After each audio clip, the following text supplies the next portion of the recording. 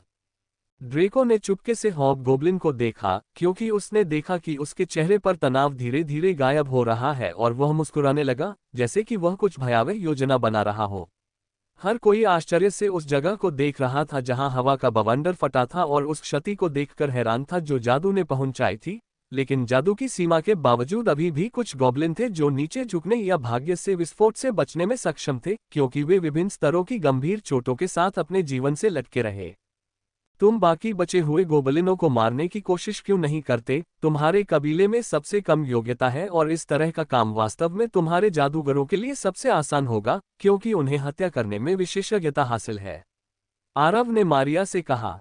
वह स्पष्ट रूप से शेष बचे गोबलिनों को हटाने का काम उस पर और उसके कबीले पर डाल रहा था, और भले ही ऐसा लगता हो कि वह उसके लिए बचे हुए हिस्से को छोड़ रहा था, लेकिन वास्तव में उनके लिए दूसरे परिवार के साथ युद्ध में साझा करना बहुत अच्छा था। गोबलिन की लड़ाकू शक्तियों को उस स्तर तक गिराने के बाद, हम आपसे आदेश नहीं लेते आरव। क्लेरिसा आरव पर चिल्लाई जब उसने ये कहना समाप्त किया कि वे गोबलिनों का ध्यान रखते हैं, जिससे ऐसा लगता था कि वे आरव के किराए के गुंडे हैं। लेकिन मारिया ने अपनी स्थिति को अलग तरह से सोचा, क्योंकि नेता के रूप में उसे बड़ी तस्वीर को देखना था। और आरव ने जिन गॉब्लिन्स को गंभीर रूप से घायल किया था, उन्हें सिर्फ इसलिए छोड़ दिया क्योंकि वह युद्ध योग्यता हासिल करना चाहता था, जो उनके लिए सबसे अच्छा था, और उसने इसे अस्वीकार भी नहीं किया होता अगर आरव ने उनसे उनकी कमाई का कुछ प्रतिशत छोड़ने के लिए कहा होता। लेकिन वह उदासीन लग रहा था। इसलिए मारिया ने अपनी धुंध को अपनी बहन की ओर मोड़ दिया और उसे थोड़ा कांपने दिया, फिर चुप हो गई, क्योंकि वह अपनी बड़ी बहन को परेशान नहीं करना चाहती थी। धन्यवाद। हम इस अवसर का दुरुपयोग युद्ध की ताकत हासिल करने के लिए नहीं करेंगे, क्योंकि आपने इसे हमारे लिए छोड़ने का फैसला किया है। मारिया ने अपने परिवार के जादूगरों को युद्ध के मैदान में वापस ले जाने से पहले कहा, ताकि बचे हुए गोबलिनों को खत्म किया जा सके जो बवंडर विस्फोट के बाद भी जीवित बचे हुए थे। Less than dark domain, shadow hunting ground, greater than. Maria ने अंततः एक मंत्र का प्रयोग किया, और यह स्पष्ट रूप से एक बहुत ही चमकदार मंत्र था, क्योंकि उसके शरीर से निकलने वाले छाया तत्व अविश्वसनीय रूप से भयावह हो गए थे। और एक छाया गुंबद ने उस क्षेत्र को ढक लिया जहां शेष गॉब्लिन थे, लेकिन जो बाहर थे वे अभी भी अंदर देख पा रहे थे। आरव और बाकी लोग मंत्र की सीमा को देखकर हैरान थे, लेकिन उन्हें छाया मंत्रों के बारे में निश्चित रूप से कोई जानकारी नहीं थी। इसलिए वे केवल नाइट की ओर देख सकते थे, जो हार के भाव में अपने दोनों हाथ ऊपर उठाते हुए घबराहट से हंस रहा था। ये स्पष्ट था कि उसे छाया मंत्रों के बारे में बहुत कम जानकारी थी। आरव दयनीय। हालांकि गॉर्डन परिवार दुष्ट छाया जादूगरों या छोटे छाया विरासत वाले कुलों या डाकबलिस कुलों से कुछ छाया मंत्र प्राप्त करने में सक्षम हो सकता है, जिनके पास एक सभ्य छाया विरासत थी। लेकिन कोई भी वास्तव में अपना मूल या मुख्य मंत्र किसी अन्य परिवार को नहीं बेचेगा। आखिरकार यह विशेष रूप से वहीं का था। इस तरह की चीजें भाग्य पर छोड़ दी गई थी, इसलिए जिस क्षण उन्होंने शूरवीर की अभिव्यक्ति देखी, उन्होंने उसे छोड़ दिया। कबीले के सीमित छाया मंत्रों के कारण वह व्यक्ति छाया विभाग में व्यवहारिक रूप से बेकार था, लेकिन फिर भी वह शायद ही कभी पृथ्वी तत्व का अभ्यास करता था, जिसमें परिवार निपुण था, जो गॉर्डन परिवार के बुजुर्गों के लिए काफी सिरदर्द था। लेकिन फिर भी उन्होंने कोई अनोखा छाया मंत्र खोजने की पूरी कोशिश की जो उन्हें मिल सके। आखिरकार वह युवा पीढ़ी के जादूगरों में से एक था जिस पर उन्हें ध्यान देना था। उन्हें लगा कि भविष्य में उनमें उच्च स्तरीय जादूगर बनने की प्रतिभा है। अंदर जाओ, मारिया ने अपने कबीले के आदमियों को आदेश दिया, और एक एक करके डाकबलिस परिवार के सभी जादूगर अपनी छाया में डूब गए, और अगले ही पल वे छाया गुंबद के अंदर फिर से प्रकट हो गए और आसानी से असहाय गोबलिनों का बेरहमी से वध करना शुरू कर दिया। देखने वाले सभी लोगों को अंततः एहसास हुआ कि वह किस कौशल का उपयोग कर सकती है। ये गुंबद के अंदर छाया तत्वों के उपयोग को मजबूत करता है और विरोधियों को निष्क्रिय करता है, और इतना ही नहीं, ये छाया उपयोगकर्ता को छाया सिंक कौशल और अन्य छाया कौशल का उपयोग बिना कूल डाउन के भी करने देता है, जब तक कि उनके पास अभी भी मैना है और वे छाया गुंबद के नीचे हैं। ये वास्तव में अपने नाम की तरह एक शिकारगाह था, लेकिन केवल छाया तत्ववादियों के लिए। आरव की मुस्कान गायब हो गई जब उसे एहसास हुआ कि डाकबलिस परिवार को मारने से उसे कोई अनुभव नहीं मिल रहा था। वह वास्तव में सिस्टम के कार्यों का फायदा उठाने की कोशिश कर रहा था। लेकिन ऐसा लगता है कि वह इसमें पीछे रह गया क्योंकि सिस्टम ने उसे डाकबलिस परिवार का नेतृत्व करने वाले के रूप में नहीं देखा, बल्कि एक ऐसे व्यक्ति के रूप में देखा जो सलाह देता था, इसलिए भले ही वे वही कर रहे थे जो उसने सुझाया था। वे अभी भी अपने बॉस मारिया के लिए काम कर रहे थे, उसके लिए नहीं। अब उसे सचमुच पछतावा हो रहा था कि उसने मारिया और उसके परिवार को बाकी गॉब्लिन्स दे दिए। वह तो बस उनका इस्तेमाल अपनी आपदा की अंतिम सफाई गंदे काम के लिए कर रहा था। Pub future ads. लेकिन ये तथ्य कि वह इससे कुछ भी नहीं कमा रहा था उसे और अधिक चिड़चिड़ा बना रहा था, जब तक उसे याद नहीं आया कि उसके दस्ते में एक छाया तत्व उपयोग करता था। इसलिए उसने अपनी निगाहें नाइट की ओर मोड़ दी और शूरवीर की गर्दन सिकुड़ गई क्योंकि उसे महसूस हो रहा था कि उसे पकड़ लिया गया है। और जब उसने अपनी नज़र घुमाई और पाया कि वह व्यक्ति उसे गौर से देख रहा है तो उसने सोचा कि काश उसने अपना सिर भी न घुमाया होता। अरे तुम! आरव अभी भी अपने घोड़े पर बैठे हुए चिल्लाया। हाँ बॉस, नाइट ने एक नई चुंबन तकनीक की कोशिश करते हुए उत्तर दिया। उम्मीद है कि वह कम से कम आरव के मन में जो कुछ भी है उससे बच जाएगा जब तक कि वह उसका अगला बयान नहीं सुन लेता। तुम एक छाया जादूगर हो, ठीक है, तो तुम भी बाकियों की तरह हमारे सहयोगियों के साथ उन हरी बकरियों का वध करने क्यों नहीं जाते? आरव ने उससे इतने नेक तरीके से सवाल किया कि खुद आरव भी उसकी बकवास पर यकीन कर बैठा। आथा, अवनी, अरमान, यहाँ तक कि आथा और अवनी जो पास में ही थे, वे भी आरव को अजीब नजरों से देखने से खुद को नहीं रोक पाए, क्योंकि वह इस समय बहुत ही मोटी चमड़ी बेशर्मी का अभिनय कर रहा था। उसे वास्तव में परवाह नहीं थी कि हत्या कौन कर रहा है। वह तो बस इस अवसर का उपयोग अधिक अनुभव अर्जित करने के लिए करना चाहता था, इस उम्मीद में कि वह शीर्ष या एक जादूगर क्षेत्र में आगे बढ़ सके। दिन में 2 बार आगे बढ़ने का विचार उसके लिए परमानंद जैसा लगता था, अगर ये तथ्य न होता कि वह बेशर्मी से अपनी टुकड़ी को छाया शिकारगाह के अंदर हमला करने के लिए नहीं कह सकता था। चूंकि उसने पहले ही डाकबलिस कबीले को हत्या करने का विशेषाधिकार दे दिया था, उसने एक चक्कर लगाने का फैसला किया और वहीं नाइट आ गया। नाइट अभी भी उसे असमंजस में देख रहा था क्योंकि वह ये समझ नहीं पा रहा था कि आरव क्यों चाहता था कि वह अभी भी जाकर लड़े, जबकि वह अपने गोलेम को टेलीपोर्ट करने के बाद एक संकट से बच गया था। लेकिन आज जो कुछ हुआ उसके बाद उसने आरव से सवाल करने की हिम्मत नहीं की, लेकिन जब उसने टाइटन को अपनी ओर घूरते देखा तो वह घबरा कर चुप हो गया। क्या तुम्हें यकीन है कि मेरा स्वागत होगा, क्योंकि तुम जानते हो कि तुमने कहा था कि तुम ये सब उन पर छोड़ रहे हो? नाइट ने घबराहट से पूछा क्योंकि वह खुद को शर्मिंदा नहीं करना चाहता था।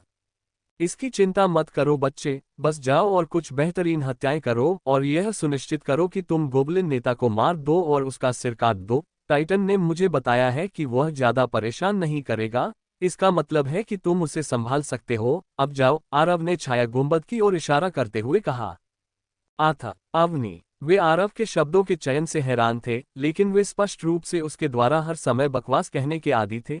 लेकिन उसे बच्चा कहते हुए सुनना अधिक कष्टप्रद लगता है क्योंकि वह उनकी ही उम्र का था। लेकिन वे अंदर शिकायत कर सकते थे क्योंकि शूरवीर के शरीर के चारों ओर की छाया ने उसे ढक लिया था और वह गायब हो गया था और फिर गोले के अंदर प्रकट हुआ था क्योंकि उसने अपने 2 तेज खंजरों का उपयोग बहुत तेज गति से गॉब्लिन की गर्दन काटने के लिए करना शुरू कर दिया था। काफी समय बाद पहली बार वह फिर से अपने जैसा महसूस कर रहा था।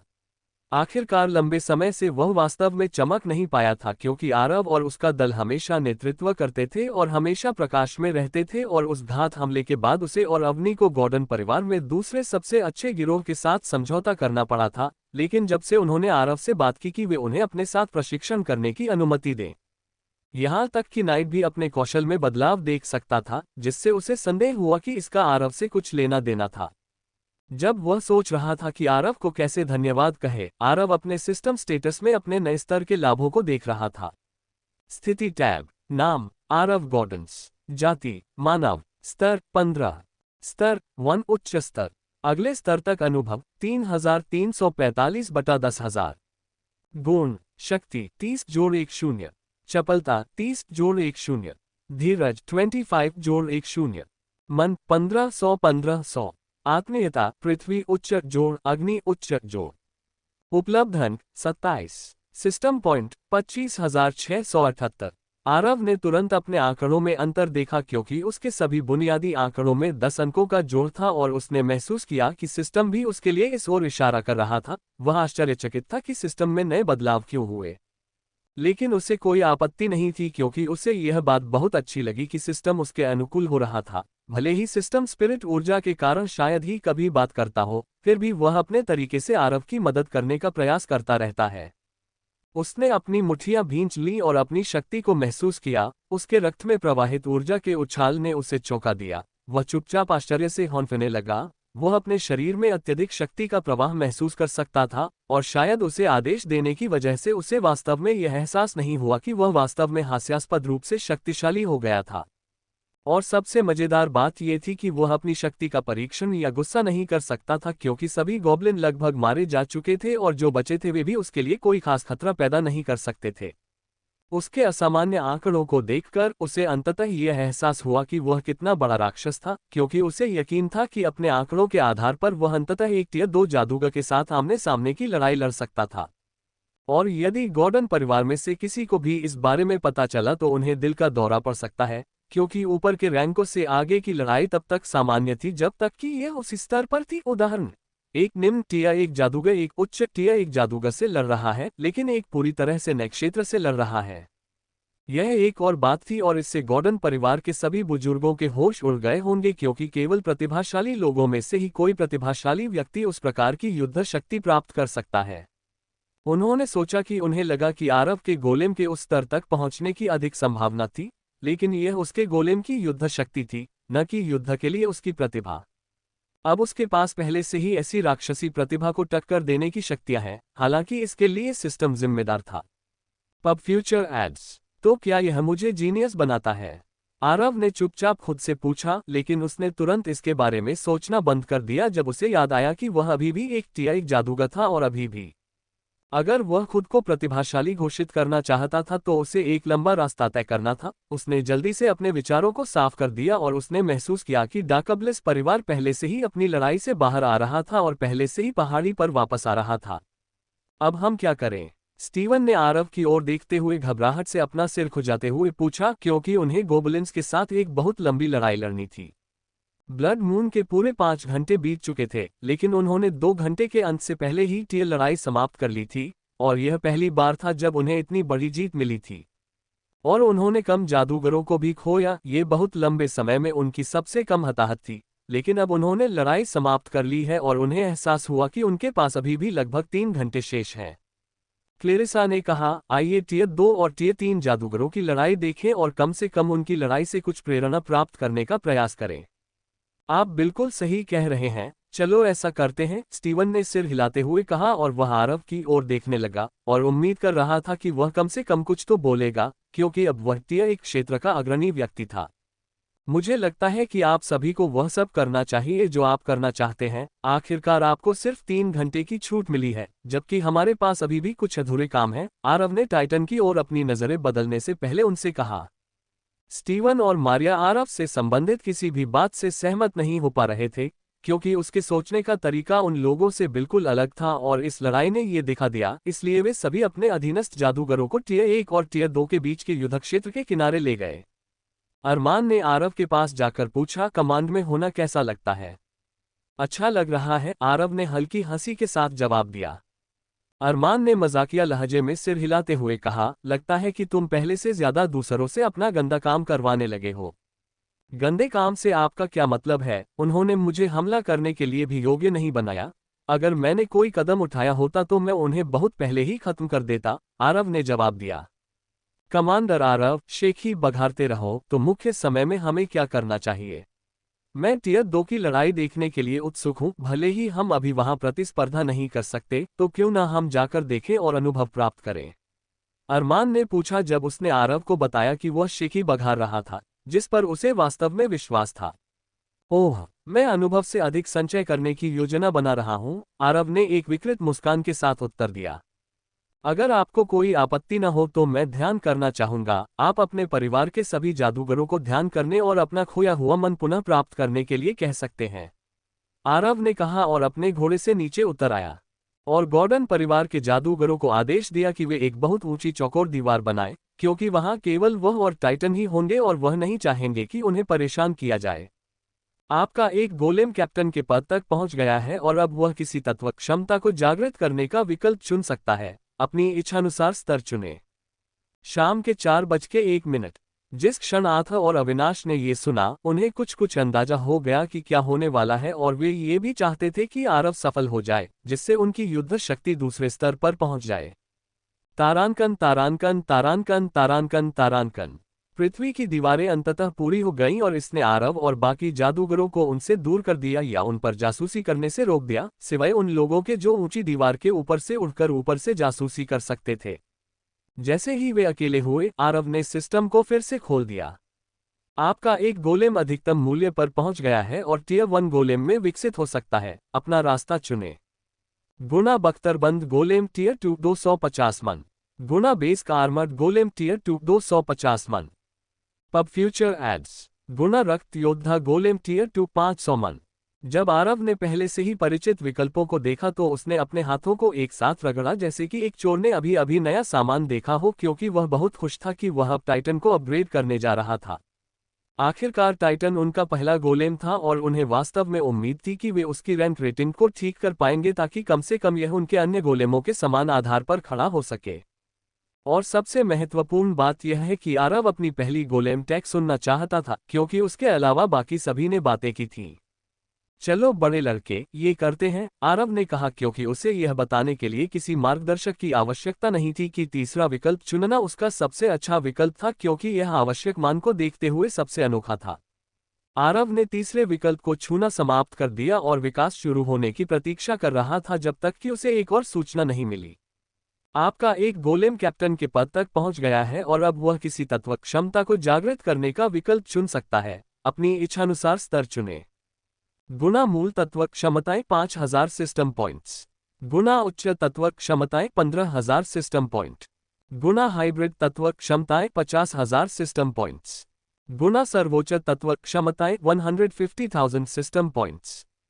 आरव को ये देखकर रोने का मन कर रहा था। कुछ ही क्षण पहले वह खुश था कि उसे लगभग 20,000 सिस्टम पॉइंट्स मिले थे और वह उनके साथ जो चाहे कर सकता था, क्योंकि अभी भी बहुत सी चीजें थीं जिन पर वह सिस्टम पॉइंट्स का परीक्षण करना चाहता था, जैसे आथा और अविनाश को उनके गियर्स के साथ मदद करना। लेकिन इस क्षण उससे सचमुच ऐसा महसूस हुआ कि वह सिस्टम की दया पर निर्भर एक गरीब भिखारी मात्र था। उसने सिस्टम को कोसना भी चाहा, क्योंकि उसे लगा कि सिस्टम बस इसी क्षण की प्रतीक्षा कर रहा था जब वह ढेर सारे सिस्टम पॉइंट अर्जित कर लेगा, क्योंकि वह उससे आसानी से सिस्टम पॉइंट सेटने का रास्ता ढूंढ रहा था और वह सिस्टम के जाल में फंस गया।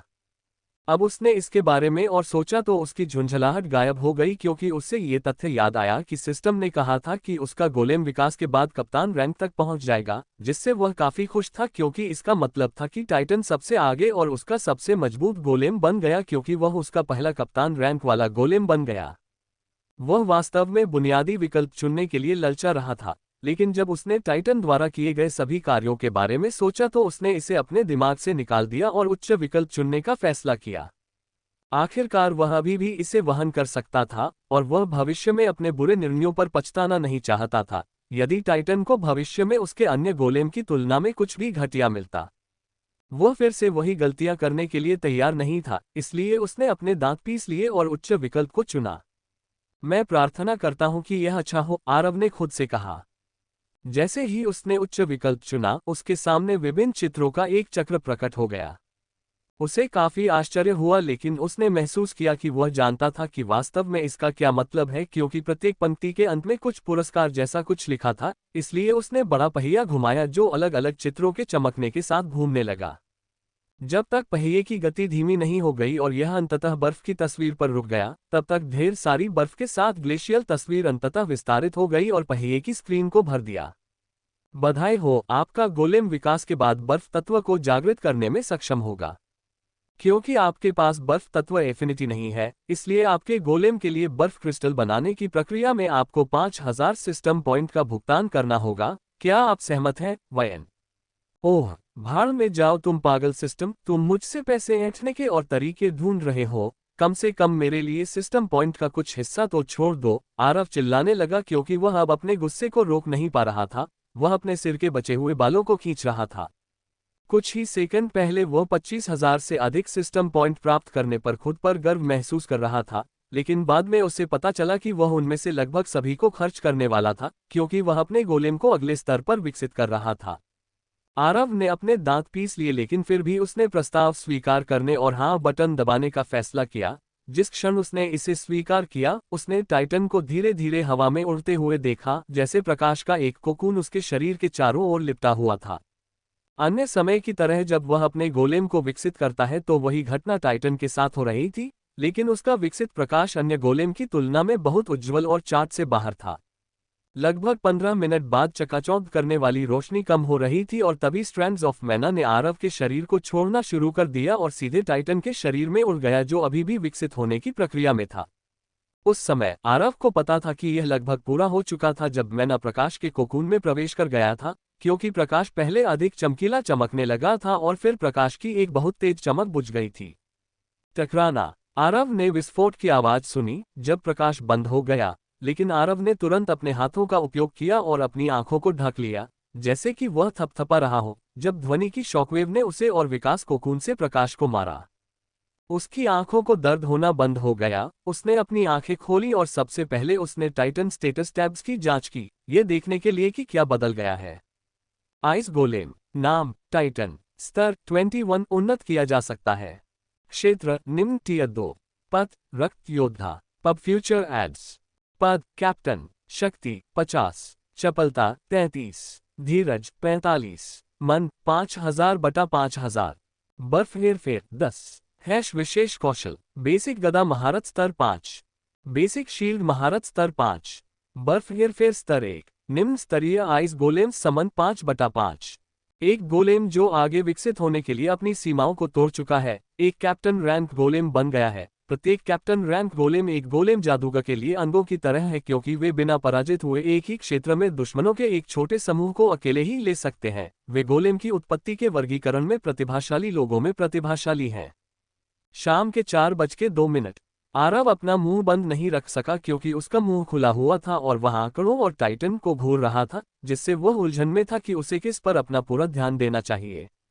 लेकिन इससे भी अधिक वह अब अपने गोलेम को नहीं पहचान सकता था। पूर्व टाइटन का रंग भूरा भूरा था, लेकिन अब वह केवल एक गोलेम देख रहा था जो सिर से पैर तक बर्फ में ढका हुआ था। बर्फीला नीला रंग अलग ही स्तर पर था क्योंकि टाइटन के चारों ओर की हवा बदल गई थी और तापमान गिर गया था। यहाँ तक कि आरव, जो बहुत ज्यादा ठंडा नहीं था, उसे भी उस कड़कड़ाती ठंड का एहसास हुआ जो वह छोड़ रहा था। वह पूरी तरह से बर्फ के गोलेम में बदल गया है। उसने बर्फ का हेलमेट, बर्फ का कवच भी पहना है और उसके पास एक बहुत बड़ी नुकीली बर्फ की गदा भी है। इससे आरव लगभग भावुक हो गया, लेकिन उसने खुद को संभाला और अपने हथियार के आंकड़े देखे। आइस गोलेम कवच टियर 2 पीक। गुना टियर 2 उच्च स्तर से नीचे का कोई भी हमला गोलेम को नुकसान नहीं पहुंचा सकता। गुना मन पुनर्जनन में वृद्धि बाय 200%। गुना सहनशक्ति जोड़ 40। गुना चपलता जोड़ 20। क्षतिग्रस्त होने पर मन से कवच की मरम्मत कर सकते हैं। Ice golem shield tier 2 peak. गुना प्रतिद्वंदी के रिबाउंडिंग प्रभाव उत्पन्न करने की 100% संभावना चरम टियर 2 दायरे से कम है और प्रतिद्वंदी के निम्न टियर 3 होने पर 20% संभावना है और उनके बाद प्रत्येक छोटे रैंक के लिए यह संभावना -5% है, जिसका अर्थ है कि रिबाउंडिंग प्रभाव टियर 4 और उससे ऊपर के दायरे पर काम नहीं करता है। Pub future ads. गुना ढाल के साथ बर्फ तत्वों के जादू मंत्र 20% कम हो जाते हैं। गुना शक्ति जोड़ 30। गुना सहनशक्ति जोड़ 10। क्षतिग्रस्त होने पर ढाल की मरम्मत मैना से की जा सकती है। Ice golem helmet tier 2 peak. गुना सहनशक्ति जोड़ 10। गुना शक्ति जोड़ 10। क्षतिग्रस्त होने पर हेलमेट की मरम्मत मैना से की जा सकती है। बर्फ गोलेम सेट पूरी तरह से खराब। जोड़ 20 शक्ति जोड़ 30। चपलता जोड़ 10। सहनशक्ति जोड़ 20। बर्फ हेरफेर। जब आरव ने ये देखा तो वह अपने गोलेम के उपकरणों से ईर्ष्या करने से खुद को नहीं रोक सका। उनके पास हमेशा अच्छे उपकरण होते थे और यदि उसके पास सैलामेंडर सेट न होता तो वह फिर से अपने बाल खींचने लगता। वह अपने भाइयों के चेहरों पर वह भाव देखना चाहता था जब उन्हें पता चलेगा कि जिन उपकरणों और साजो सामान पर उन्हें गर्व था, वे वास्तव में टाइटन के पास मौजूद उपकरणों से घटिया थे, जबकि टाइटन के पास 3 उपकरण थे और यही बात उसे किसी भी टियर 2 जादूगर से अधिक शक्तिशाली बनाती थी। क्योंकि किसी भी सामान्य टियर 2 जादूगर के पास इतने सारे टॉप टियर 2 गियर नहीं होते जितने उसके पास थे, और यह एक फायदा था जो सिस्टम ने उसके गोलेम को दिया था। और आरव जानता था कि उसने अपने सिस्टम पॉइंट अच्छी तरह से खर्च किए हैं, लेकिन जब भी उसे एहसास हुआ कि उसने टाइटन को विकसित करने के लिए अपने लगभग सभी सिस्टम पॉइंट खर्च कर दिए हैं, वह सोचने लगा कि जब बाकी गोलेम्स को अपग्रेड करने का समय आएगा तो वह और कितना सहन कर पाएगा, क्योंकि लीजन भी पहले से ही टियर 2 रैंक के करीब पहुंच रहा था। अब वह जानता था कि लोग हमेशा ये शिकायत क्यों करते थे कि उनके लिए अपने गोलेम को बढ़ावा देना कठिन था। आखिरकार उन्होंने अपने गोलेम की रैंक बढ़ाने के लिए महान दुर्लभ सामग्री और अद्वितीय संसाधनों के साथ साथ विदेशी धातुओं या अन्य तत्वों का उपयोग किया था। लेकिन फिर भी अधिकांश लोगों को लगा कि गोलेम को पालना कठिन था क्योंकि इसकी लागत बहुत अधिक थी। मुझे उन लोगों पर सचमुच दया आती है जो गोलेम के रास्ते पर चलते हैं। वे शायद हर समय कंगाल रहते हैं क्योंकि उन्हें हमेशा अपनी सारी कमाई अपने गोलेम के उन्नयन में खर्च करनी पड़ती है। मुझे लगता है कि मुझे अभी पता चला है कि वह बूढ़ा आदमी इतना कंगाल है, भले ही वह एक कुलपिता है, फिर भी वह मेरा सामान चुराने में कभी नहीं हिचकिचाता। और मैं सोच रहा था कि इस सिस्टम के साथ मैं शिखर तक आसानी से पहुंच जाऊंगा, लेकिन सिस्टम ने भी मुझे लूटने में कोई संकोच नहीं किया। हालांकि इसके लाभ उन लोगों से कहीं अधिक हैं जिन्होंने वर्षों तक गोलेम के मार्ग का अध्ययन किया है और उन्हें अकेले ही गोलेम का विकास करना है। आरव ने अपने आप से कहा और अपना एक हाथ अपनी ठुड्डी पर रख लिया, दूसरे हाथ का उपयोग हाथ को सहारा देने के लिए करते हुए। ठीक है, अब बहुत हो गया, मुझे बस इतना करना है कि हर रक्त चंद्रमा पर दूसरे आयाम के और अधिक प्राणियों को मारना है। आखिरकार मैं सबसे मजबूत बनने की योजना बना रहा हूं और उन सभी को शर्मिंदा करना चाहता हूं जिन्होंने मुझ पर संदेह किया है, आरव ने कहा। जैसे ही उसने अपने चेहरे पर एक दुष्ट मुस्कान के साथ अपनी इच्छा पूरी की, उसने और अधिक गोबलिन को मारने की कल्पना की। तारांकन तारांकन तारांकन तारांकन। चमकदार बर्फीली नीली रोशनी को टियर 6 के जादूगरों और गॉब्लिन्स ने देखा जो उनके ऊपर लड़ाई देख रहे थे, और इस तरह उन्होंने अपना ध्यान वापस आरव पर केंद्रित कर दिया, जिसे उन्होंने टियर 1 गॉब्लिन्स को खत्म करने के बाद खेल से बाहर महसूस किया था। गॉब्लिन्स ने प्रकाश की ओर बढ़ने और ये देखने की कोशिश की कि क्या हो रहा है, लेकिन उन्हें ड्रेको ने रोक दिया जो उनके सामने खड़ा था। शहर का रक्षक आगे बढ़ने में धीमा था, लेकिन जिस क्षण उसने ड्रेको की गतिविधियों को देखा, उसने भी उसका पीछा किया और गोबलिन्स को रोक दिया और ड्रेको के प्रति अपना समर्थन भी दिखाया। तुम्हें क्या लगता है तुम क्या करने की कोशिश कर रहे हो? मुझे याद है कि हम सब एक रक्त अभिशाप पर हस्ताक्षर करते हैं कि हम झगड़ों में हस्तक्षेप न करें। ड्रेको ने चेहरे पर एक धूर्त मुस्कान के साथ पूछा। स्पष्ट रूप से वह उन पर नजर रख रहा था कि कहीं वे कोई गंभीर कदम न उठा लें। और स्पष्ट रूप से उन्होंने उसे निराश नहीं किया क्योंकि वह उन्हें रोकने में सक्षम था। हमने किसी भी अनुबंध का उल्लंघन नहीं किया है, हम सिर्फ लड़ाई देखने गए थे, हॉबगोब्लिन के बाईं ओर के गोब्लिन ने कहा। ठीक है, मुझे नहीं लगता कि ऐसा करने के लिए आपको टियर 1 क्षेत्र में जाने की आवश्यकता है, क्योंकि अब मुख्य लड़ाई हमारी दोनों जातियों के टियर 2 और 3 के बीच है, इसलिए आपको ये देखने की क्या जरूरत है कि मेरा जूनियर क्या कर रहा है? ड्रेको ने डराने वाले अंदाज में कहा। इससे हॉबगोब्लिन ने गुस्से में अपने दांत पीस लिए। उसे इस तरह के सस्पेंस में रहना पसंद नहीं था। उसे लगा कि आरव जो कुछ भी कर रहा था वह निश्चित रूप से अच्छा नहीं था और उसे समय पर रोका जाना चाहिए, इससे पहले कि वह आदमी एक और बड़े पैमाने पर विनाश का कारण बने। उसने जल्दी से 3 टियर 3 गोबलिनों को, जो निम्न रैंक के थे, अपने पीछे आने और उसे मारने के लिए दबाव डाला। और इसी तरह 3 निम्न टियर 3 गोबलिन अन्य गोबलिन की मदद से टियर 3 की लड़ाई से बाहर निकल आए और टियर 2 के युद्ध क्षेत्र में प्रवेश कर गए। जिन मानव जादूगरों ने ये देखा वे स्पष्ट रूप से आश्चर्यचकित थे, लेकिन वे तैयार थे क्योंकि इस तरह की चीजें कभी कभी हो सकती हैं जब आक्रमणकारी जाति को लगता है कि एक प्रतिभाशाली टियर 2 जादूगर उन्हें धमकी दे रहा है, तो वे हमेशा उन्हें मारने की कोशिश करेंगे इससे पहले कि वे बड़े हो जाएं और टियर 3 जादूगर क्षेत्र में प्रवेश करें। Pub future ads. और इसलिए आमतौर पर यह कहा जाता है कि कुछ प्रतिभाओं को आगे बढ़ने का मौका ही नहीं मिला, इससे पहले कि उन्हें बाहर निकाल दिया जाए। वे सभी टियर 3 गॉब्लिन के गुप्त हमलों से बचाव के लिए तैयार थे, लेकिन ऐसा लगता है कि उन्होंने बहुत अधिक सोचा क्योंकि गॉब्लिन ने उन्हें अनदेखा कर दिया। सामने वाले गॉब्लिन ने बस अपनी तलवार घुमाई और एक हरे रंग की लहर उड़कर संरचना से टकरा गई, उन सभी को धकेलते हुए जिन्होंने बचाव करने की कोशिश की क्योंकि संरचना के सामने वाले कुछ लोग घायल हो गए थे। ड्रेको जो अभी भी हवा में था, अंततः मुड़ा और उसने देखा कि 3 टियर 3 गॉब्लिन सीधे टियर 1 क्षेत्र की ओर भाग रहे थे और वह उनके इरादों को जानता था। क्या बकवास है, तुम कमीने गंदा खेल खेल रहे हो, ड्रेको ने कहा और उसने अपने हाथ हॉबगोब्लिन की ओर इशारा किया क्योंकि उसे एहसास हुआ कि वे आरव के लिए जा रहे थे। के हाँ, कौन परवाह करता है कि कौन गंदा खेल खेलता है, ये युद्ध है, सब जायज है, हॉबगोब्लिन ने डरावनी मुस्कान के साथ कहा।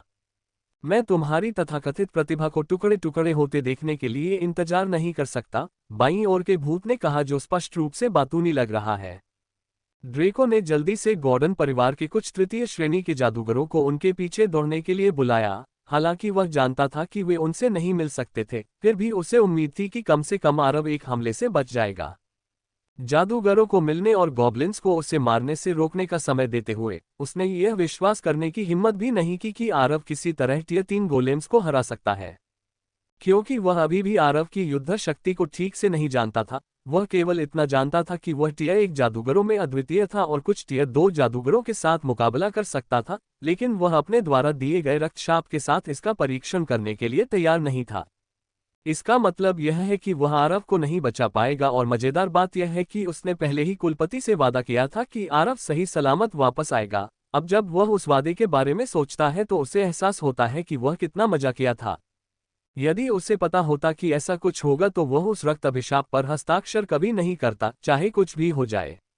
गॉर्डन परिवार के आंगन में मुखिया और अन्य बुजुर्ग लोग, जो अभी भी कुछ महत्वपूर्ण निर्णयकर्ताओं के साथ मौजूद थे, युद्ध के बारे में समाचार की प्रतीक्षा कर रहे थे। एक जादूगर तेजी से कमरे में भागा, जिससे अधिकांश बुजुर्ग उसे घूरने लगे। जैसे ही उसने कई शक्तिशाली जादूगरों को घूरते देखा, उसका शरीर कांप उठा। उसने जल्दी से अपने दोनों हाथों को एक साथ किया और सिर झुका लिया। मुझे खेद है कि मैंने बुजुर्गों को परेशान किया, लेकिन इस नीच व्यक्ति को एक संदेश देना है, जादूगर ने कहा। बोलो, एक बहुत ऊंची और दबंग आवाज सुनाई दी, और जब जादूगर ने अपनी आंखों की कोरों से झांका तो उसने देखा कि यह वह आदमी था जो एक सिंहासन पर बैठा था जिस पर नंबर 3 लिखा था, जबकि उसका ऊपरी शरीर नग्न था और उसकी उभरी हुई मांसपेशियां पूरी तरह से प्रदर्शित थीं। उसके पीछे एक बहुत लंबा गोलेम था जो सोने से बना हुआ लग रहा था, क्योंकि उसके शरीर के चारों ओर सुनहरा रंग शानदार चमक के साथ चमक रहा था। गोलेम की काली आंखें उसके शरीर से गुजर गईं और उसे लगा जैसे उसके सभी रहस्य देख लिए गए हों। हमें इंतजार मत करवाओ लड़के, एक और आवाज आए, और जादूगर एक और नजर डालने से खुद को नहीं रोक सका, क्योंकि जिज्ञासा उसकी छाती को गंभीरता से खुजला रही थी। आखिरकार परिवार के लोग शायद ही कभी बड़ों को देखते थे, क्योंकि वे हमेशा अगले लोग तक पहुंचने की आशा में साधना करते रहते थे, या फिर यहाँ रক্তিम चंद्रमा था जिसके लिए अतिरिक्त हाथों की आवश्यकता थी। जैसे ही उसने देखा, बोलने वाला व्यक्ति 5वीं पंक्ति के सिंहासन पर बैठा था। सिंहासन के पायों पर बाघ के आकार का एक और गोलेम लेटा हुआ था। उसकी सांसें तेजी से फूलने लगी, क्योंकि वह जानता था कि वह कौन है। वह युवा से ही सबसे अप्रत्याशित बुजुर्गों में से एक था। पुराने युगों में कहा जाता था कि वह जानवरों में रुचि रखता था, इसलिए जब अन्य गॉर्डन के बुजुर्ग अपनी युवावस्था में मानव गोलेम बना रहे थे तो वह जंगल में चला गया।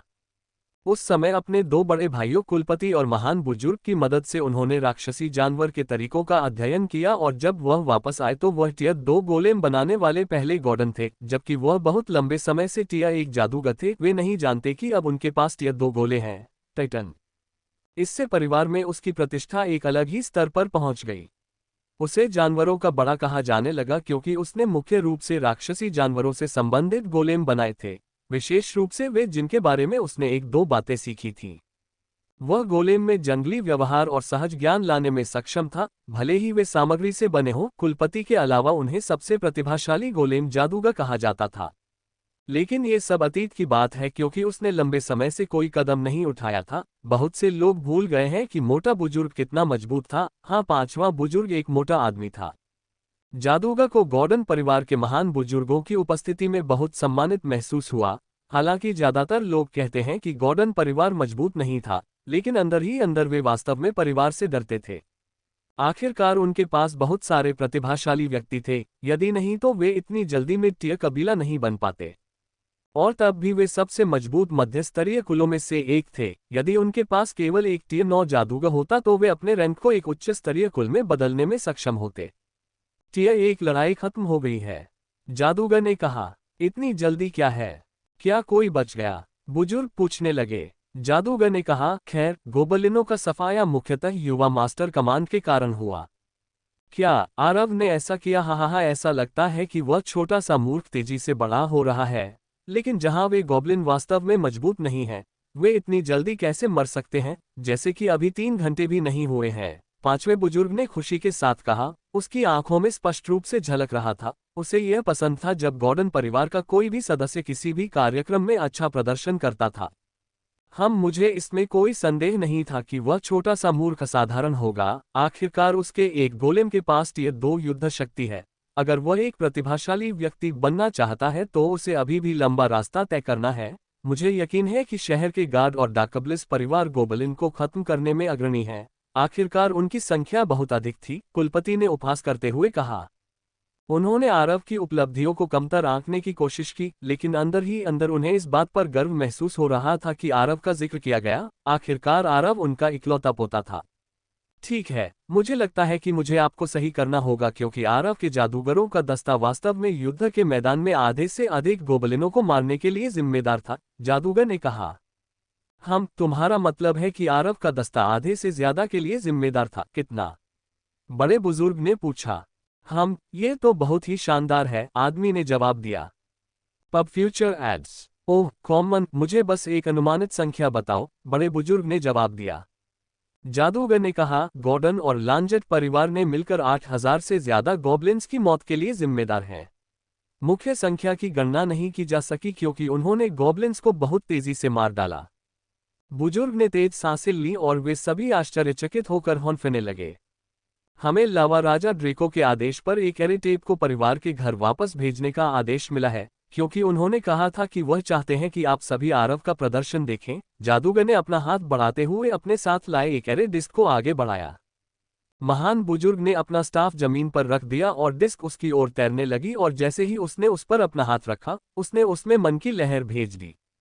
कमरे के बीच में एक स्पष्ट छवि परियोजना बनाना और डिस्क लाने वाले जादूगर सहित सभी बुजुर्गों ने आरव की लड़ाई देखी। लगभग 30 मिनट के बाद उन्होंने गहरी सांसें ली, क्योंकि वे जो कुछ देख रहे थे उससे हैरान थे। अरे भाई, तुम्हारा पोता तो काफी अच्छा लग रहा है। मेरी भी एक पोती है, हालांकि वो मेरी रिश्तेदार है। अगर वो आरव की होने वाली पत्नी बनती है तो कोई बड़ी बात नहीं है। तुम्हें क्या लगता है? 5वें बुजुर्ग ने कहा, और सब लोग उसे अजीब नजरों से देखने लगे। ओह चुप रहो, अगर कोई है जो उससे शादी करेगी तो वह निश्चित रूप से अवनी होनी चाहिए, क्योंकि वह पहले दिन से ही उसका पीछा कर रही थी, जिसका मतलब है कि उसने उसे पहले पाया था, पहले बुजुर्ग ने कहा। ओह, क्या तुम दोनों रुकोगे? मैंने अभी अभी अपने पोते को एक आलसी की तरह व्यवहार करते हुए एक आदमी की तरह आगे बढ़ने और हमला करने के बजाय एक पूरी सेना को नष्ट करते हुए देखा है। वह पीछे खड़ा रहा और अपने गोलेम और साथियों को अपनी आज्ञा का पालन करने दिया। मैं उसके वापस आने का इंतजार नहीं कर सकता। मैं उसकी आधी युद्ध योग्यता को कायरतापूर्ण कार्य करने की सजा के रूप में ले लूंगा।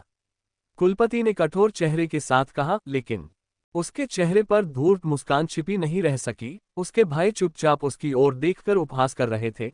वे सभी जानते थे कि उसे केवल युद्ध के गुणों में रुचि थी। वे यह उम्मीद नहीं कर रहे थे कि वह इसे चुराने के लिए ऐसा गोलमोल रास्ता अपनाएगा। आखिरकार आरव उसका पोता था और वह वास्तव में इतने सारे गॉब्लिनों की मौत के लिए जिम्मेदार था, इसलिए ऐसा कोई तरीका नहीं है कि उसके पुरस्कार ज्यादा न हो। वह इस लड़ाई से उन टियर 5 जादूगरों से भी अधिक धन इकट्ठा कर सकता है, यदि वे आज उसके कारण मरने वाले टियर 1 की संख्या को ठीक से गिने। आखिरकार ऐसा नहीं है कि सभी टियर 5 आसानी से अपने विरोधियों का वध कर सकते हैं। उच्च क्षेत्र में लड़ाइयां बहुत समय लेती हैं और अधिक क्रूर होती हैं, और यदि कोई गोबलिन भागने का फैसला करता है तो उसे पकड़ना मुश्किल हो सकता है। इसलिए उनके पास बहुत अधिक अंक नहीं होते हैं, भले ही उनके पास अंक प्राप्त करने की अधिक संभावना हो। इतना बेशर्म, बड़े बुजुर्ग ने कहा। ये किसने कहा? कुलपति गुस्से से भर गए क्योंकि उन्हें लगा कि उनका अपमान किया गया है, लेकिन जब उन्होंने अपने भाई की आंखों में देखा तो वे चुपचाप चुप रहे। वह एक मोटी चमड़ी वाला बूढ़ा आदमी था, इसलिए वह कुछ अपमान सहन कर सकता था। वह किसी भी तरह से अपने बड़े भाई से लड़ने वाला नहीं था। जब तीसरे, 5वें और पहले बुजुर्ग ने उसकी पराजित अभिव्यक्ति देखी तो वे सभी उसके दुर्भाग्य पर मन ही मन हंस पड़े।